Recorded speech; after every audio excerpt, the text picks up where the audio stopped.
January 1903, Northern Honshu, Japan.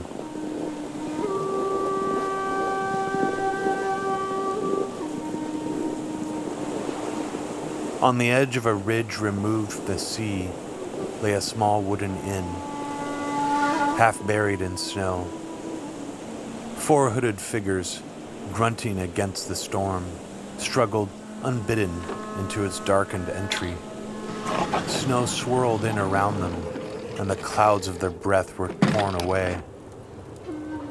The tallest of the 4 bore upon his back a wicker trunk, and this he lowered awkwardly until his upper body collapsed upon it. A hunched, dwarf-like figure dropped with a cry to the earthen floor beside the trunk and huddled, shivering and bobbing its head. A short girl child stumbled over the dwarf and sat heavily against a platform at the edge of the entry. The last of the 4 pulled jerkily at the wood slat door to shut out the storm. A pale light approached from the recesses of the inn, and a broken female voice, deadened by the wind and the wooden walls, called out to the entry.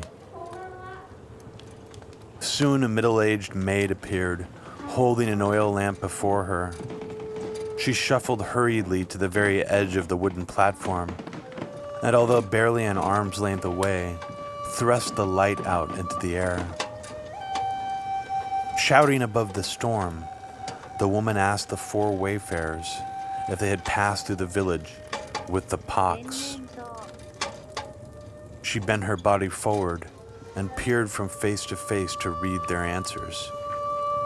The lamp, shaking in her hand, cast a yellow globe of light that caught the snow settling in the air and lit the near side of the wayfarers. Their shadows moved against the walls. The tall man slumped over the trunk, said they had been to no place with the pox, nor was there disease among them. Then he straightened and called upon the woman to vouch the same, and breathed upon his hands as if to warm them. Raising the lamp to the side to see better, the middle-aged woman named several villages in particular, and the tall man shook his head at each and swore they had avoided them all, and others farther south where the pox was found. With the movement of the light, the shadows rushed across his face, so that his features, like liquid, seemed for an instant to rise and fall. To the side of the entryway stood a steep, unlit set of stairs.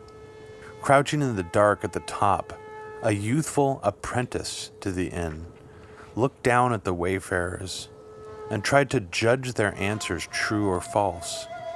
He looked at the man and huddled dwarf, at the tiny girl child slumped on the platform.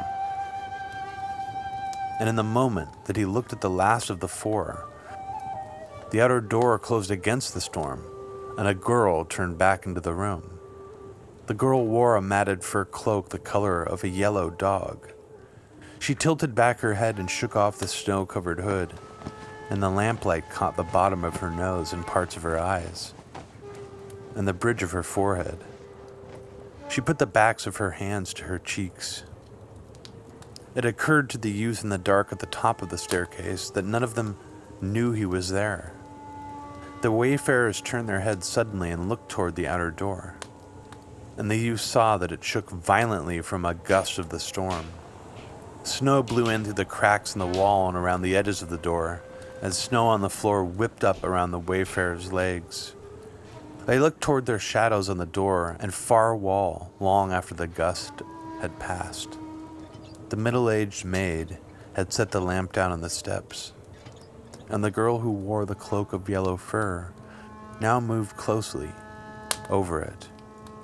She wiped at her nose and held her hands near the flame, and the lamp lit the front of her body. Then the girl reached into her mountain trousers and tugged at her clothing. The young apprentice could see the movements of her hand inside her pants. Creeping silently to the very edge of the stairs, the youth crouched slowly down to get a better look. His mouth, inches from the floor, hung slightly open,